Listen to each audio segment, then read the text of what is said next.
Hi friends, હું છું ભાવેશને. આજે આપણે સીવા ક્લાસની મય લાલજીનું પાયણું કઈ રીતે બનાવાય, સાથે આપણે આની મય ગણપતિનો મહોત્સવ આવે છે એમના માટે પણ આ રીતનું પાયણું આપણે ઘરે બનાવી શકીએ છીએ. એકદમ ઓછા ખર્ચે અને એકદમ સરસ દેહનો લુક વાઇઝ સરસ આવે છે. હવે આપણે પાયણું કઈ રીતે બનાવાય તે સીવા ક્લાસમાં શીખીએ. ભાવેશ લેડીઝ ટેલર યુટ્યુબ પર તમે સર્ચ કરશો સીવા ક્લાસનું ગમે તે કામ આપણી ચેનલ પર મળી જશે. બ્લાઉઝ, ડ્રેસ, ચણિયાચોળી, ઠેલા ઠેલી કે જે પણ શીખવું હશે. હવે આપણે અહીં આગળ પીઓપીનું લિક્વિડ લીધેલું છે, આપણે એને પલાળીને કમ્પ્લીટ આ રીતે થોડું જાડું રાખીને તૈયાર કરી દીધું છે. હવે આપણે એને ગમે તે કાગળનું જે હોય એની મેં આપણે ભરી લેવાનું, પછી આ રીતે આપણે મૂકી દેવાનું છે. આપણે આ રિંગ લીધેલી છે ભરતકામ માટે, હેન્ડવર્ક માટે જે આવે છે રિંગ, એની રિંગ છે એ લઈ લેવાની છે. ને આપણે આ રીતે અંદર મૂકીને ઉપર આ રીતે પીઓપી કરી દેવાનું છે. આની મેં મારે પીઓપીનું સેટ ના થયું એટલે મેં આપણે કાગળનું જે હતું ચોરસ ખોખું એને ઉપરથી કટિંગ કરીને આ રીતે અંદર મૂકીને ઉપર પીઓપી વેડી દીધો. એ તમારે એ રીતે કરી દેવાનું છે. 1.5 થી 2 કલાક તમારે મૂકી રાખવાનું, એટલે એ એકદમ કઠણ થઈ જશે. કઠણ થઈ જાય પછી આપણે અંદરથી આ રીતે કાઢી લેવાનું છે, એટલે તમારે આ પરફેક્ટ થઈ જાય. ને અંદર મૂકો ત્યારે જોઈ લેવાનું કે તમારે સીધું છે કે ત્રાંસું છે. તમારે આપણે સીધું કરી દેવાનું. ને આપણે વોટર કલર હોય એનાથી આપણે ગમે તે જે કલર નીચે રાખવો હોય, આગળ મેં ગોલ્ડન કલર લીધો છે, એ રીતે તમારે આગળ કલર મારી દેવાનો છે. આખાની મેં તમારે નીચે નહીં મારો તો ચાલશે. આ રીતે તમારે આખામાં કલર મારી દેવાનો. આપણે હવે વચ્ચેની જે બેઠક છે એ બનાવીએ. આપણે બંગડીની લઈ લેવાનું છે, જે પ્રમાણે તમારે લાલજી હોય એ પ્રમાણે ગોળ કટિંગ કરી દેવાનું. અહીં આગળ આપણે ગ્લુ લઈ લીધો છે, આપણે આ રીતે ચારે કોરા લગાવી દેવાનો. ને ત્યાર પછી આપણે ઉપર વાદળી લીધી છે એમની બેઠક કરવા માટે. આપણે અહીં આગળ હવે એને લગાડી દઈએ. આ રીતે તમારે મૂકી દેવાનું, એટલે તમારે ચોંટી જશે. એને થોડીક વાર રહેવા દઈએ ત્યાં સુધી આપણે કાપડ કટિંગ કરી લેવાનું છે. એના માપે થોડું વધારે રાખીને આ રીતે કાપડ કટિંગ કરી લેવાનું. ત્યાર પછી આપણે આ રીતે સેન્ટરમાં મૂકી દેવાનું. ને આપણે અહીં આગળ ચારે કોરા ગ્લુ લગાવી દેવાનું છે. આ રીતે તમારે વધારે લેવું હોય ગ્લુ તોય લઈ લેવાનું છે, કેમ કે મેં થોડુંક વધારે જ લીધેલું. આની મેં ઓછું બતાવ્યું છે, પણ એની મેં પછી મેં વધારે લઈને ચોંટાડેલું, કેમ કે ઓછાની મેં ચોંટશે નહીં. આ રીતે આપણે આગળ બી લગાવી દઈએ.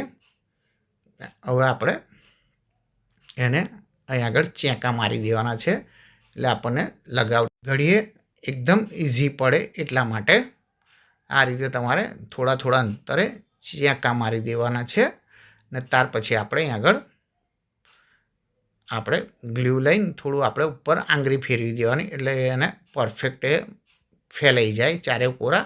આ રીતે તમારે કમ્પ્લીટ આંગળી મારી દેવાની. હવે આપણે ખેંચીને કાપડ બેસાડી દેવાનું છે, કેમ કે આ થોડું ટાઈટ કાપડ નીચેથી રાખવાનું છે, એટલા માટે આ રીતે તમારે વધારેનું જે હોય ફેવિકોલ એ પણ ઉપયોગમાં લઈ લેવાનું છે. ને આ રીતે તમારે ગોળ ફરતામાં કમ્પ્લીટ ખેંચી લેવાનું, એટલે તમારે કાપડ થોડું ટાઈટ કરી દેવાનું. હવે આપણે એને સાઈડ ઉપર મૂકી દઈએ. ને ત્યાર પછી આપણે આ જે રિંગ ઉપર હવે આપણે અહીં આગળ ગ્લુ લગાવી દઈએ. ને તમારી જોડે જે બચેલી લેસ હોય એ લેસ લઈ લેવાની છે. ને આ રીતે આપણે આગળ ગોળ રાઉન્ડમાં લગાવી દઈએ. ને ત્યાર પછી આપણે અહીં આગળ લેસ લઈ લીધી. હવે લેસને આપણે એની ઉપર વેંટી દેવાની છે.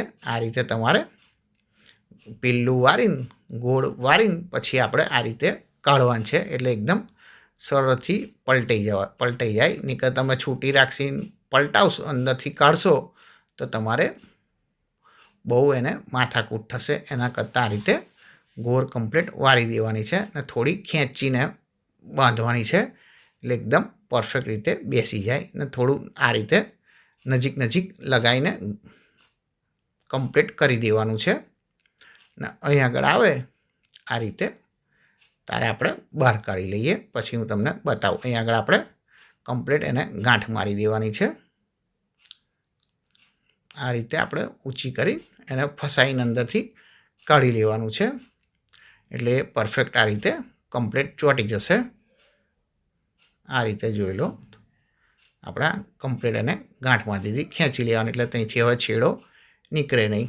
આ રીતે તમારે કમ્પ્લીટ તૈયાર થઈ જશે. હવે આપણે અહીં આગળ આપણે છીપ્પાન ત્યાંથી ફૂલ લઈ લીધા છે, જે આપણે સીવવા ક્લાસનું મટીરિયલ મળતું હોય ત્યાં આગળથી આપણે આ રીતના ફૂલ લઈ લેવાના છે. નાના પ્લાસ્ટિકના જે આવતા હોય, તમારે જે કલરમાં કોમ્બિનેશનમાં જોઈતા હોય એ પ્રમાણે લઈ લેવાના. તમારે એક એક લગાવવું હોય તો એક એક કરીને લગાવવાના. આ રીતે ડબલ રીતે લગાવવું હોય ડબલ લગાવી દેવાનું. એની નીચે આ રીતે તાર આવતા હોય છે, તારથી આપણે આ રીતે ઉપર આંટી મારી દેવાની છે.